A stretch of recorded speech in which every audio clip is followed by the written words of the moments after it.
अस्सलाम वालेकुम स्टूडेंट्स। अच्छा, यहाँ पर 3 लाइंस लिखी हुई हैं।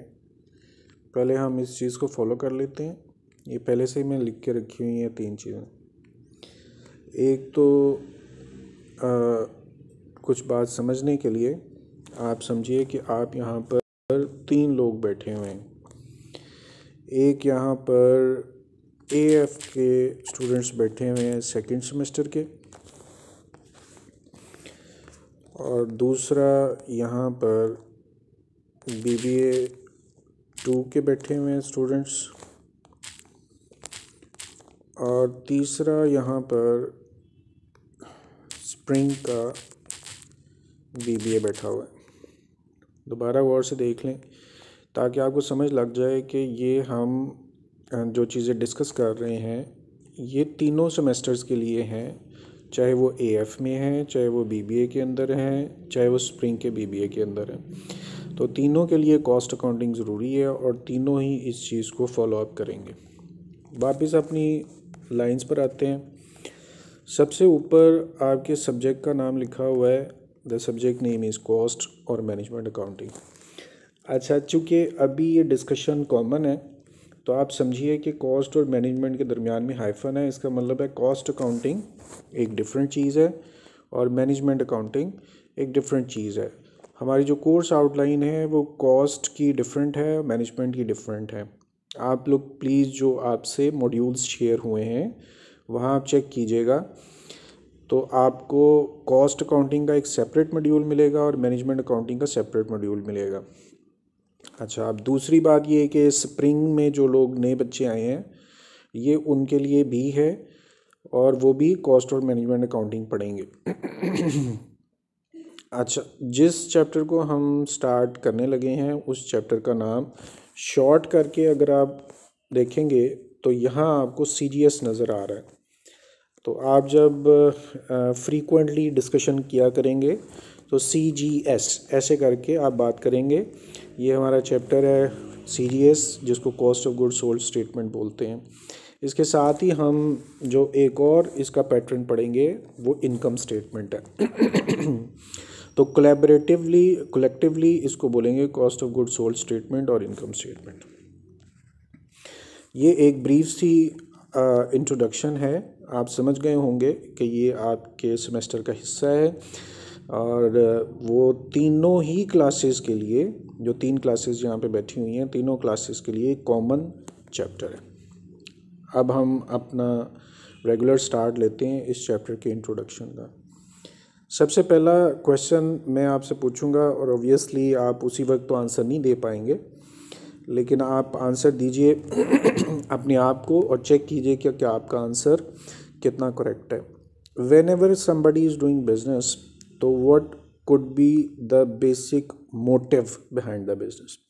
जब कोई बंदा कारोबार करता है तो उस कारोबार का एक बेसिक पर्पस क्या होता है, थोड़ा सा सोचिए, अपने दिमाग में उसका आंसर लेकर आइए। आंसर बहरहाल मैं भी आपको लिख दूंगा।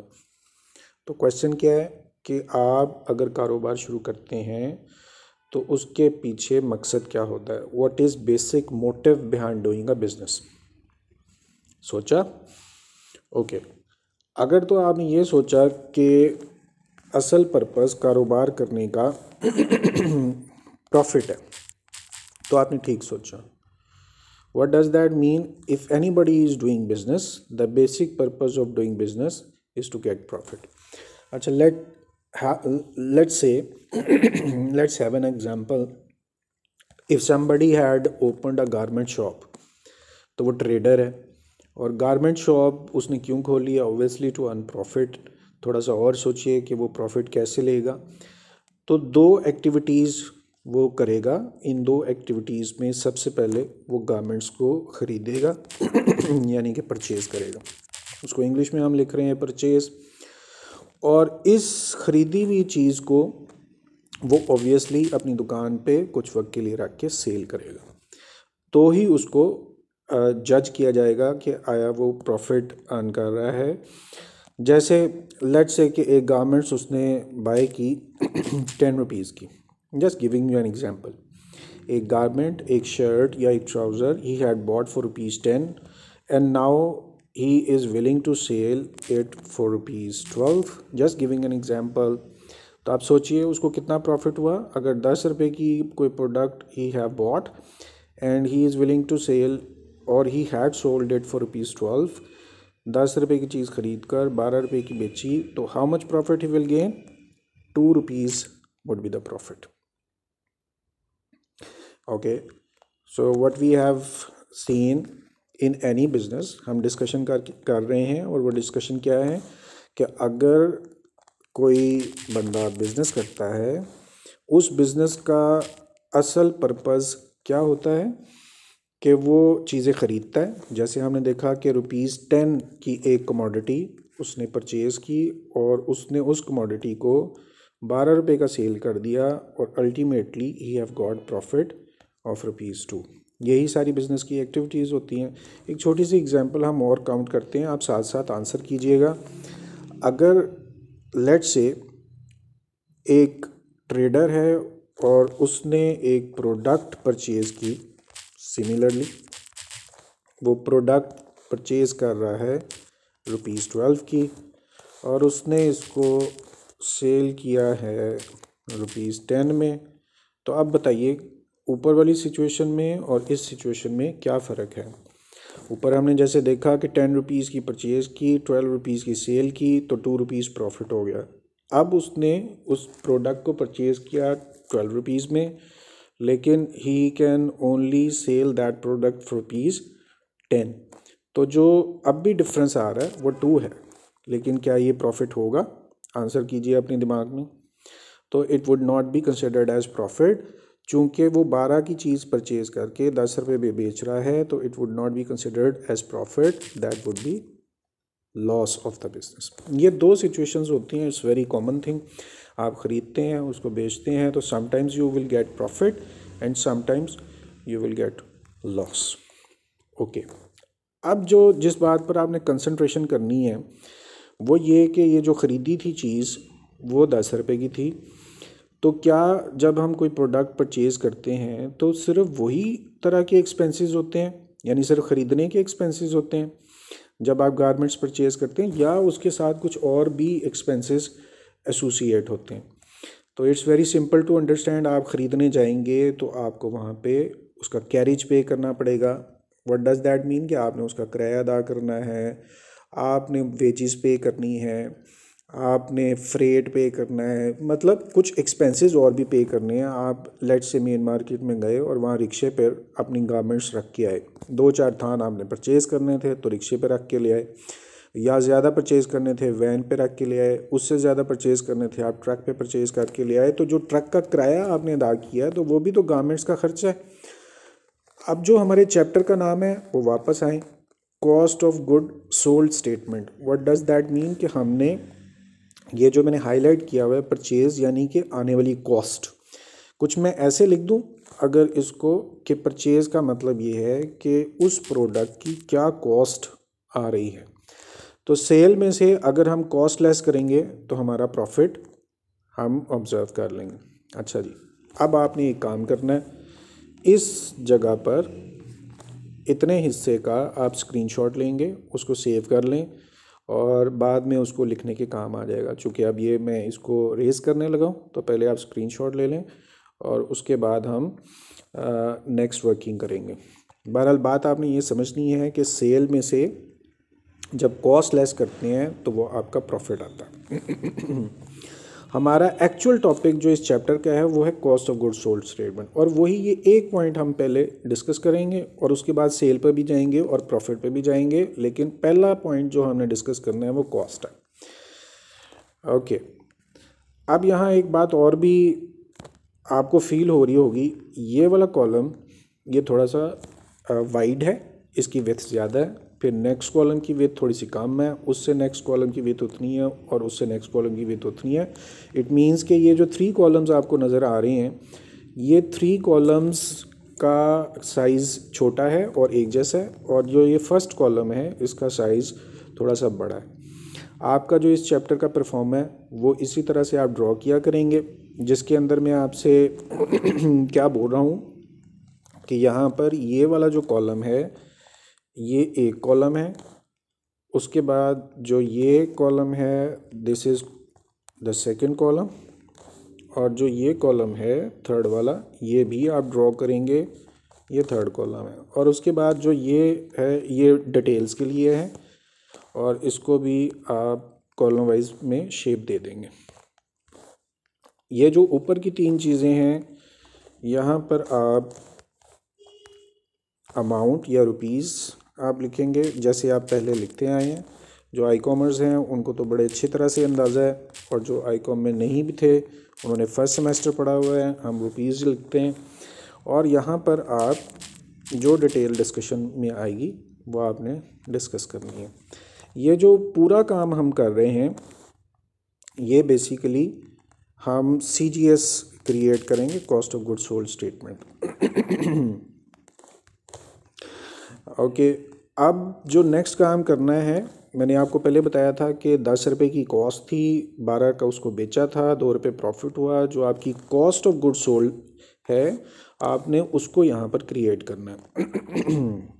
देखें वो स्टार्ट कैसे होगी, मैं परफॉर्मा लिख रहा हूँ आपके सामने, और इसी तरह से आपने भी समझ के रखना है। सबसे पहली बात जिसको आपने डिस्कस करना है वो ओपनिंग स्टॉक है। ये जो सेकंड सेमेस्टर वाले लोग हैं बड़े अच्छी तरह से जानते हैं, और जो फर्स्ट सेमेस्टर में भी एंटर हुए हैं अगर उन्होंने आईकॉम किया हुआ है, मेजॉरिटी ने किया हुआ है, तो उसको ओपनिंग स्टॉक बोलते हैं। वैसे मैं समझाने के लिए आपको बोल रहा हूँ कि अगर आप बिज़नेस कर रहे हैं लेकिन पिछले साल आप माल कुछ बेच नहीं सके तो वो माल अभी तक आपके पास पड़ा हुआ है, that material would be considered as opening stock. Stock के साथ आप इन्वेंट्री भी लिख सकते हैं, यानी कि स्टॉक का नाम ही इन्वेंट्री होता है। ये दो नाम यूज़ हुआ करेंगे, आपने वहाँ से पहचान लेना है। अब इसके बाद आपने जो इसके साथ एसोसिएट करना है, ओके, ये पहली चीज़ जो आपको दिखाई दे रही है दैट इज़ ओपनिंग स्टॉक। मैंने पहले कहा कि पिछले साल का कुछ मटेरियल आपके पास बचा हुआ है। इसके अंदर जब आप ये तीन कॉलम्स देखेंगे तो अमाउंट जहाँ लिखनी है वहाँ फ़िलहाल मैं ऐसे एक्स लिख रहा हूँ, आपने याद रखना है कौन से कॉलम में कौन सी अमाउंट लिखनी है। एक और बात आप गौर कर रहे होंगे, मैंने ये पहली लाइन में कुछ नहीं लिखा, हम इसको बाद में डिस्कस करेंगे। अच्छा जी, सेकंड लाइन के अंदर आपने परचेजेस लिखनी है, और इन परचेजेस की जो अमाउंट है वो मैं पहले बता रहा हूँ कि उसको जिस कॉलम में लिखना है वहीं पे ही लिखना है जहाँ मैं आपको लिख के दे रहा हूँ। अभी कुछ देर के बाद मैं आपसे दोबारा स्क्रीनशॉट लेने के लिए बोलूँगा, और उस स्क्रीनशॉट के मुताबिक आपने नोट भी करना है। इस जगह पर आपने इन परचेजेस को ऐड करना है। दोबारा समझिए, फॉलो करना है जिस बात को, वो फॉलोशिप क्या है कि आपने कॉस्ट ऑफ गुड्स सोल्ड एक स्टेटमेंट क्रिएट करनी है, और ये सब कुछ जो लिख रहा हूँ बुक में ऑलरेडी अवेलेबल होगा। आपने सिर्फ फॉलो करना है, वहाँ से अमाउंट पिक करनी है और यहाँ पे लिखते जानी है। मैं थोड़ा सा आपको याद दिला दूँ, आपके फर्स्ट सेमेस्टर के अंदर जो एडजस्टमेंट का चैप्टर गुजरा था वैसे ही शक्ल में आपको ये सब कुछ यहाँ पे अवेलेबल होगा। आपने सिर्फ उसको पिक करना है और लगा देना है।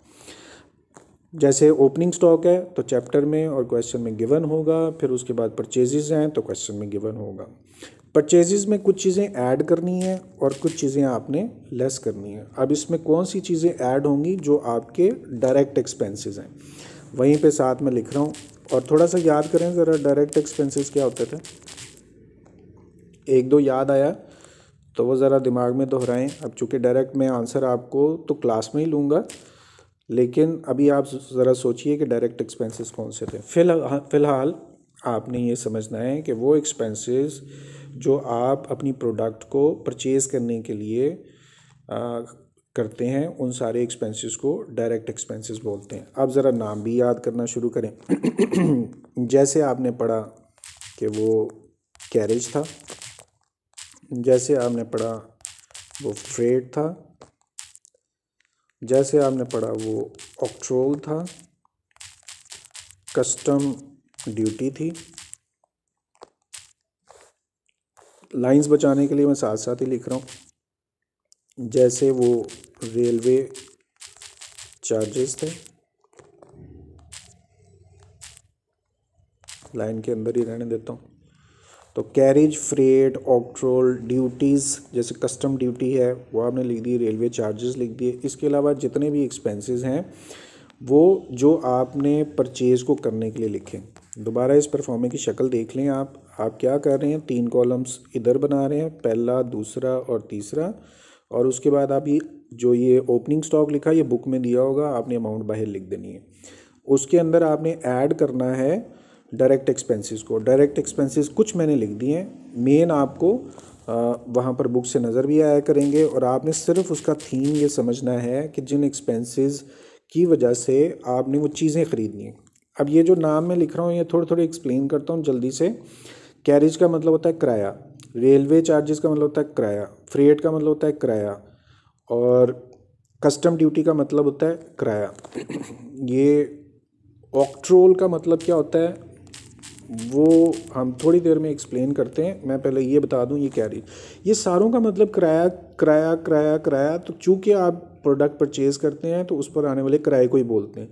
कैरेज का मतलब होता है जो 4 पहियों वाली कोई गाड़ी आप यूज़ कर रहे हैं, and you are paying amount to transport your product from market to your place. जब आप अपनी प्रोडक्ट का किराया दे रहे हैं, जिस दुकान से आप ख़रीद रहे हैं वहाँ से आपने उस प्रोडक्ट को उस ट्रांसपोर्ट में रखवाया और फिर आपकी फैक्ट्री तक या दुकान तक लेके आए। अगर वो 4 पहियों वाली गाड़ी है तो you will be calling it carriage. Railway charges का क्या मतलब है, अगर किसी दूसरे, जैसे आप लाहौर में हैं and you have bought your commodities from Karachi, तो कराची से यहाँ ट्रकों पे शायद सामान आना मुश्किल होता है, तो आपने क्या किया, उसको रेल यूज़ की और आपका जो रॉ मटेरियल है कराची से यहाँ पे पहुँच गया। फ्रेट का क्या मतलब होता है, अगर आपने अपनी प्रोडक्ट को मंगवाने के लिए बहरी जहाज़ का किराया इस्तेमाल किया। ऑक्ट्रोल, पहले कस्टम ड्यूटी देखते हैं। कस्टम ड्यूटी क्या है, अगर आपने प्रोडक्ट बाहर से मंगवाई है, let's say you have imported your product या you have bought your product from China, तो चाइना से जैसे ही कराची में माल उतरेगा तो वहाँ पर एक महकमा होता है एक्साइज एंड कस्टम, वो आपसे कुछ टैक्स लेगा, उसको कस्टम ड्यूटी बोलते हैं। अब ये आखिरी बात रहेगी ऑक्ट्रोल। ऑक्ट्रोल का क्या मतलब है कि अगर आपने if you have bought your commodity from Faisalabad for example, तो एक शहर से दूसरे शहर में जाते हुए दरमियान में ड्यूटीज़ देते हैं, टोल प्लाजाज आते हैं तो वहाँ पे ड्यूटी देते हैं, तो उसको ऑक्ट्रोल बोलते हैं। थोड़ा सा समझिए इस चीज़ को कि जो टोल टैक्स होता है और ऑक्ट्रोल होता है इसमें क्या फ़र्क होता है। टोल टैक्स आप वो लोग जो प्राइवेट गाड़ी चला रहे हैं और सिर्फ पब्लिक ट्रांसपोर्ट के लिए उसे यूज़ कर रहे हैं, जैसे आप गाड़ी में गए, 2 दोस्त गए, तो आप टोल टैक्स देंगे। लेकिन एक ऐसी गाड़ी जिस पर आपने कोई कमर्शियल रॉ मटेरियल लोड किया हुआ है, जैसे हमारा गारमेंट्स का बिज़नेस है तो हमने गारमेंट्स लोड की हुई हैं, तो हम उसी टोल प्लाजा के ऊपर जब वो टैक्स पे कर रहे होंगे तो वो ऑक्ट्रोल कहलाएगा। इसको उर्दू में बोलते हैं चुंगी। हमारे लाहौर के अंदर मुल्तान चुंगी है और एक फ़िरोज़पुर रोड पे भी चुंगी है। तो वहाँ पर क्या होता है, जैसे ही वो कमर्शियल ट्रक्स गुजरते हैं तो उस पर उनको कुछ टैक्स पे करना पड़ता है, उसको आप ऑक्ट्रोल बोलते हैं। वेजेस, एक लास्ट वर्ड रह गया, वेजेस। वेजेस का मतलब है कि जो आपके पास ऐसे लोग हैं जो काम करते हैं और काम में कोई चीज़ प्रोड्यूस करते हैं। एग्जांपल के लिए आप गारमेंट्स बनाते हैं तो जो बंदे आपके पास ट्राउज़र बना रहे हैं, शर्ट्स बना रहे हैं, बटन स्टिच कर रहे हैं, अगर आप उनको कोई पैसे दे रहे हैं तो वो वेजेस कहलाती हैं। अब अगली बात बहुत इंपॉर्टेंट है, आपने ध्यान से इसको समझना है। ये सारी अमाउंट्स आपको जितनी भी नज़र आ रही हैं, ये सारी अमाउंट आपने एक ही कॉलम में लिखनी है, इसलिए मैं कर रहा हूँ कॉपी। वो सारी अमाउंट्स आप इधर पोस्ट करेंगे पहले कॉलम के अंदर ही। बात फॉलो कर रहे हैं। सिर्फ आपने ओपनिंग स्टॉक लिखा है सेकंड कॉलम में, अभी थर्ड कॉलम में कुछ भी नहीं लिखा हुआ हमने, याद रहेगी ये बात, थर्ड कॉलम में हमने कुछ नहीं लिखा हुआ। अच्छा जी, ये ओपनिंग स्टॉक हमने सेकंड कॉलम में लिखा और इधर लेफ़्ट पे ऐड लिखा, नीचे कुछ नहीं लिखा। लेकिन आप गौर करें कि इसके अंदर मैंने यहाँ एक वर्ड ऐड का लिखा हुआ है, उसको मैं हाईलाइट भी कर देता हूँ। ये भी ऐड है और ये भी ऐड है। अभी आगे चल के मैंने आपसे भी पूछना है और इस बात को हम समझेंगे कि ये जो ऐड का वर्ड 2 दफ़ा आया हुआ है इसकी क्या रीज़न हो सकती है। फ़िलहाल आपने जो बात समझी है वो ओपनिंग स्टॉक को सेकंड कॉलम के अंदर लिखना है और बाकी सारी चीज़ें फर्स्ट कॉलम में अभी तक आ रही हैं। तो कोई अमाउंट होगी परचेज़ की, बुक में दी होगी, फिर आपने चेक करना है उसमें कोई डायरेक्ट एक्सपेंसेस वगैरह तो नहीं है, वो भी आपने यहाँ पे लिखने हैं। अब इसके साथ एक चीज़ आपने और गौर करनी है, कुछ चीज़ें परचेज़ में से लेस भी होती हैं। थोड़ा सा याद करें, आप सारे लोग जो आई कॉमर्स हैं उनको भी पता है कि परचेज़ में क्या चीज़ लेस होती है। मैं टाइम देता हूँ आपको, 1-2 सेकंड सोचें, हो सकता है आपके माइंड में आए, तो कितनी अच्छी बात है कि मेरे लिखने से पहले पहले आपके दिमाग में बात आ जाए। तो परचेज़ में क्या चीज़ लेस होती है, ज़हन में आपके आ गया होगा। इसमें से रिटर्न्स लेस होती हैं। हम वेट करते हैं। अब रिटर्न्स के बाकी नाम क्या हो सकते हैं जो परचेज़ से लेस होते हैं, ये भी याद करें ज़रा अच्छी तरह से। एक पहला नाम होता है जिसको आप बोलते हैं रिटर्न आउट। एक नाम और भी हो सकता है, उसको हम बोलते हैं परचेज़ रिटर्न, परचेज़ रिटर्न। और एक और रिटर्न होती है जो मैंने ऊपर लिख दी है, जैसे सिर्फ रिटर्न्स लिखा हुआ। अब आपको ये कैसे पता चलेगा कि कोई परचेज़ रिटर्न होती है या सेल रिटर्न होती है, तो ये कैसे पता चलेगा? दोबारा आपसे क्वेश्चन कर रहा हूँ, ज़रा सोच के बताएं। तो अब भी बात इजी है। जो रिटर्न्स क्रेडिट साइड पर लिखी होंगी, जो रिटर्न्स क्रेडिट साइड पर लिखी होंगी वो परचेज़ रिटर्न होंगी।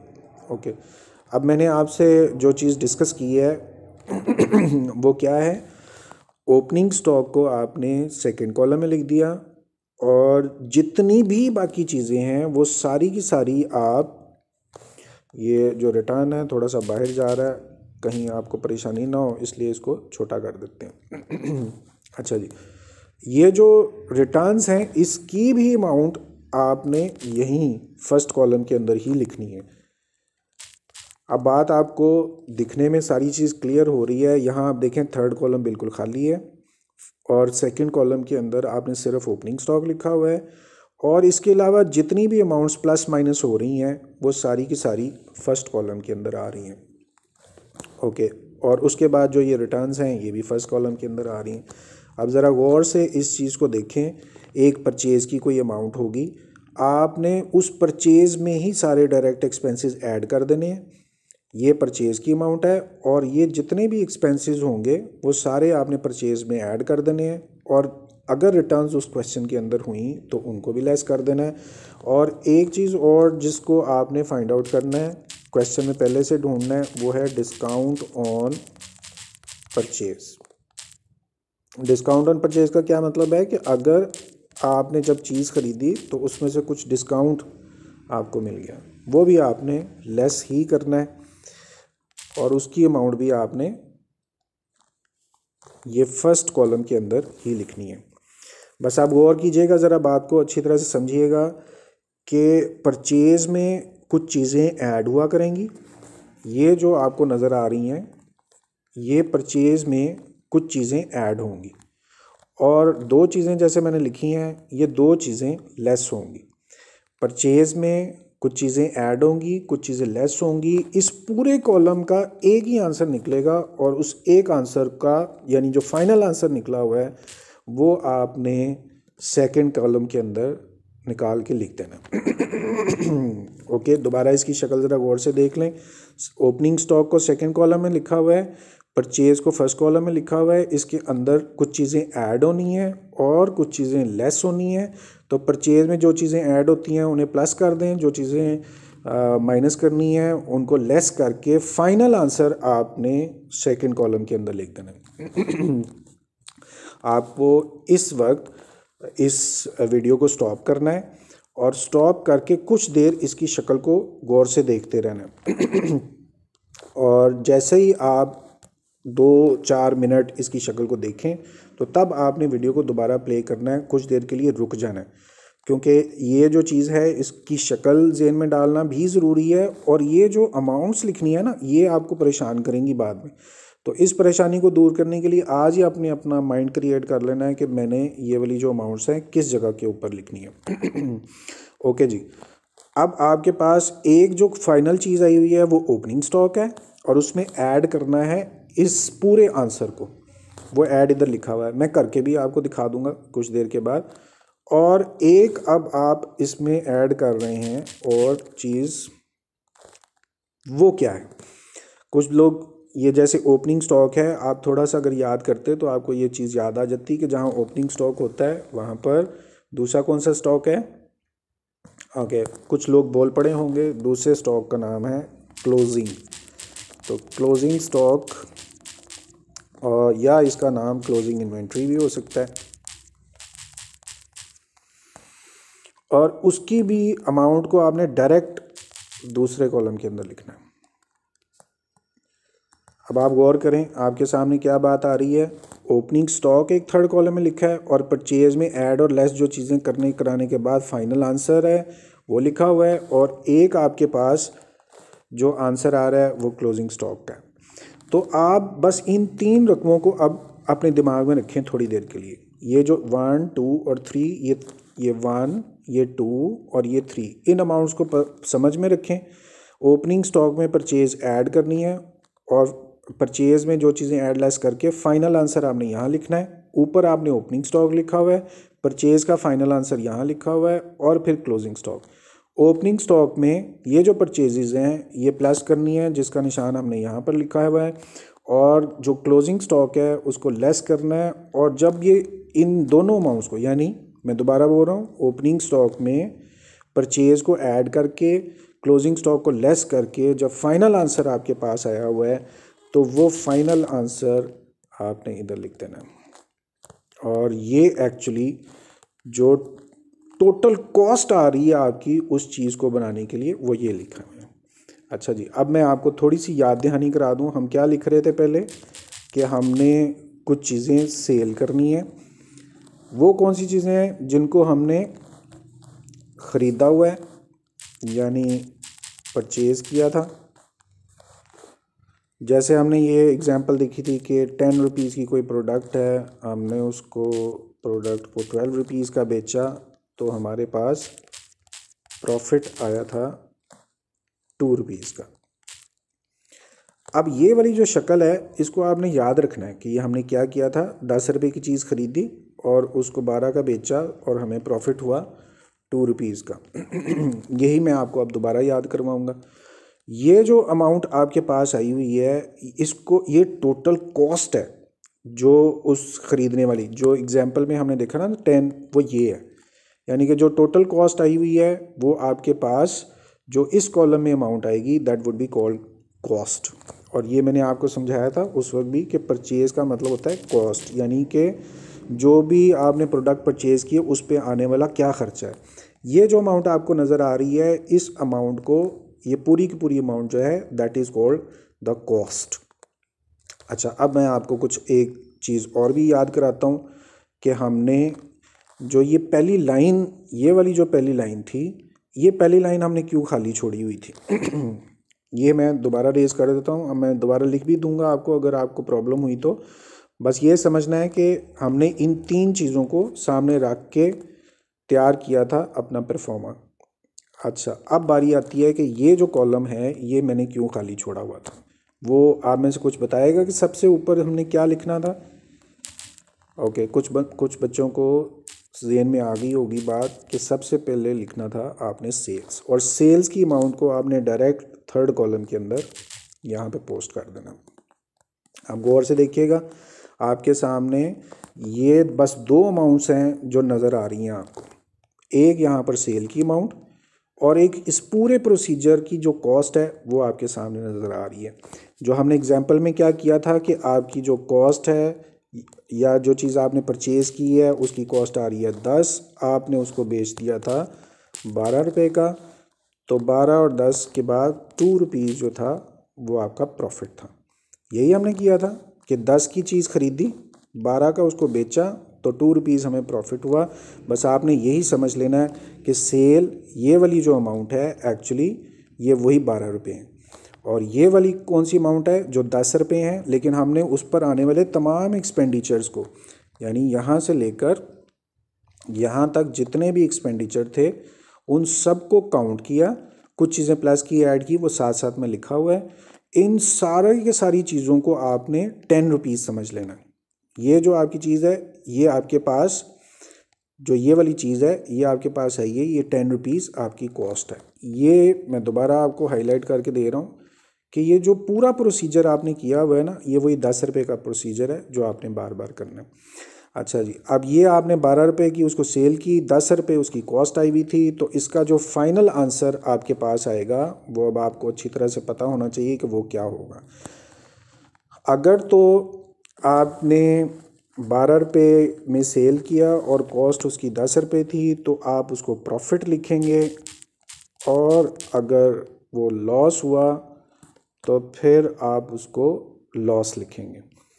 तो यहाँ पर उसकी जो अमाउंट है फाइनल वो आप लिखेंगे। अच्छा, अब आप में से कुछ बच्चों को एक नाम और भी याद होगा, जो पहला प्रॉफिट आप कैलकुलेट करके लिखते हैं, that profit is called gross profit. मैं थोड़ा इसको कैपिटल लेटर्स में लिख देता हूँ। The first profit you will calculate that is considered as your gross profit. लें जी, आज का हमारा काम इतना था। अब इसका ये मतलब नहीं कि लेक्चर ख़त्म हो गया, हम इसको थोड़ी सी चीज़ों को रिपीट करेंगे और मैं आपको दोबारा कोशिश करूँगा बताने की। देखें, मैंने आपसे जो बात डिस्कस की थी सबसे पहले कि एक प्रोडक्ट है उसको आप सेल करते हैं और सेल वो 12 रुपीज़ की हुई और उसकी कॉस्ट लेट से 10 रुपये थी, तो प्रॉफिट आपको 2 रुपीज़ हुआ। तो बिल्कुल सेम वही काम हमने किया है, बस आपने जिस चीज़ को अच्छी तरह से याद करना है और समझना है वो ये है। इसके अंदर आपने क्या किया था कि आपने सबसे पहले बुक में से ओपनिंग स्टॉक ढूंढना है और फिर आपने परचेजेस ढूंढनी है। परचेजेस में उसके डायरेक्ट एक्सपेंसेस को ऐड करना है और उसकी रिटर्न्स को लेस करना है। तो फाइनली जो आपके पास चीज़ आई होगी वो बेसिकली उस पर आने वाली कॉस्ट है। उसमें से जो ये परचेज़ में एक्सपेंस ऐड करके और रिटर्न्स लेस करके जो अमाउंट आई हुई है, आपने उसमें से क्लोजिंग स्टॉक लेस करना है। मैं इसको शॉर्ट करके अगर आपको लिख के बताऊं तो क्या किया आपने, ओपनिंग स्टॉक में आपने प्लस किया है परचेज को, और ये साइन आ रहा है साथ में, इंग्लिश लिख देते हैं, ऐड किया आपने परचेज को और आपने लेस किया है क्लोजिंग स्टॉक को। अब कुछ स्टूडेंट्स होंगे उनको ये बात याद आ गई होगी, ओपनिंग स्टॉक में परचेज को ऐड करना है और क्लोजिंग स्टॉक को आपने लेस करना है। ये जो हमने ये काम किया ना, सेम वही है। यहाँ पर भी देखें, ओपनिंग स्टॉक में हमने ऐड किया है परचेजेस को और क्लोजिंग स्टॉक को लेस किया है। तो आप ये शॉर्ट फॉर्मेट भी याद कर लें, ये भी यहाँ पर एक स्क्रीनशॉट लें इतनी इस जगह का, यानी इतनी जगह का असल काम आप क्या कर रहे हैं, ओपनिंग स्टॉक में परचेज ऐड कर रहे हैं और क्लोजिंग स्टॉक लेस कर रहे हैं, वो आपकी कॉस्ट है। और यहाँ पर देखें क्या किया, ये ओपनिंग स्टॉक है, इसमें ऐड किया किसको, वो सारी कॉस्ट को, और लेस किया किसको, क्लोजिंग स्टॉक को। वही काम मैंने यहाँ पे लिख दिया हुआ है। बस इसका लिखने का तरीका आपने समझ लेना, जहाँ जहाँ मैंने क्रॉस लगाए हुए हैं वहाँ वहाँ आपने अमाउंट लिखनी है। अब इस पूरी चीज़ का आप एक स्क्रीनशॉट लें, जितना कुछ भी आपको नज़र आ रहा है इस सब का स्क्रीनशॉट लें, और आपने जब मेरे पास आना है मंडे को या जब नेक्स्ट लेक्चर में आना है, तो इतने हिस्से जो इस वक्त मैंने हाईलाइट किया है, ये वाला हिस्सा आपकी कॉपी पे लिखा होना चाहिए और आपने लाइंस लगा के रखनी है। मैंने लाइंस इसलिए मिटाई कि वो थोड़ा सा ज़्यादा नीचे चला गया था। ये आपका फर्स्ट कॉलम है, तो पहले इस पे लाइंस लगेगी, फिर आपका ये सेकंड कॉलम है, बिल्कुल उसी साइज़ का सेकंड कॉलम लगेगा, फिर ये थर्ड कॉलम है तो वहाँ पर भी एक कॉलम बनेगा, और ये जो डिटेल्स वाला है इस पे एक कॉलम बनेगा, और ऐड लेस बाहर लिखेंगे। अब ये जो दोबारा देखें, ये जो शक्ल आपको नज़र आ रही है इसको आपने स्क्रीनशॉट ले लें अभी, और आपने इसको कॉपी पे जो चीज़ जहाँ लिखी हुई है एज़ इट इज़ आपने उसको कॉपी करना है, एज़ इट इज़ लिख लेना है। वैसे भी अगर आप चाहें तो इस जगह पर आप अपनी वीडियो को स्टॉप भी कर सकते हैं। अगर स्क्रीनशॉट में कोई प्रॉब्लम आ रही है, ब्लर हो रहा है, तो इस जगह पे वीडियो को स्टॉप कर दें और देख के आप अपनी स्टेटमेंट बना दें। ये जो हमने पूरा काम किया है ये हमारा चैप्टर का नाम है cost of goods sold statement और इनकम स्टेटमेंट। हम इंशाल्लाह नेक्स्ट जब बैठेंगे तो इसको सॉल्व भी करेंगे, इसको और मज़ीद समझेंगे। यह भी पूरा काम नहीं हुआ, ये छोटा सा हिस्सा है जिसमें ग्रॉस प्रॉफिट सिर्फ हमने निकाला है। आपको ये भी याद होगा कि हमने नेट प्रॉफिट भी निकालने हैं, हमने बैलेंस शीट भी बनानी है। तो चूँकि ये स्प्रिंग के जो स्टूडेंट्स हैं इनके पास अभी टाइम कम था, तो इनको मिलाने के लिए अभी कुछ वक्त के लिए हम थोड़ा शॉर्ट स्पेल में चलेंगे और शॉर्ट चलने की रीज़न यही है कि सारे लोग इकट्ठे हो जाएं। और मैंने ये पूरा इसलिए नहीं करवाया कि जब हम नेक्स्ट लेक्चर में आएंगे तो फिर इंशाल्लाह ताला इसका जो नीचे वाला पार्ट है वो भी सॉल्व करेंगे कि नेट प्रॉफिट कैसे निकालते हैं। फ़िलहाल आप अपना दिमाग जो है सिर्फ इतनी चीज़ पे रखें और ग्रॉस प्रॉफिट निकालते कैसे हैं वो आप अपने जहन में आप क्रिएट कर लें एक स्ट्रक्चर। हमने ये सारी चीज़ को क्लास में भी करना है और मज़ीद डिस्कशन भी हम साथ साथ करते रहेंगे। अच्छा जी, होपफुली आप सारे लोग इसमें इसको अच्छी तरह से वीडियो को देखेंगे भी। दूसरा, मैं आपसे एक रिक्वेस्ट कर रहा हूँ कि आप सारे लोगों ने फ़र्ज़ करें कि मंडे से पहले आपके माइंड में कोई क्वेश्चन आ रहा है तो आपने उस क्वेश्चन को कमेंट्स में लिख दें। मैं इंशाल्लाह ताला पूरी कोशिश करूँगा कि कमेंट्स में भी आपको उसका जवाब दे दूँ और आप मुझे क्लास में भी आके इस बारे में डिस्कस कर सकते हैं। लें जी, थैंक यू वेरी मच। अल्लाह ताला आपको खुश रखे। इसको ध्यान से देख के तैयार करके रखिएगा, क्लास में आके कोई प्रॉब्लम ना हो। I will be there for you, whatever you will ask I will try to answer each and every question. Thank you very much. अल्लाह हाफिज़।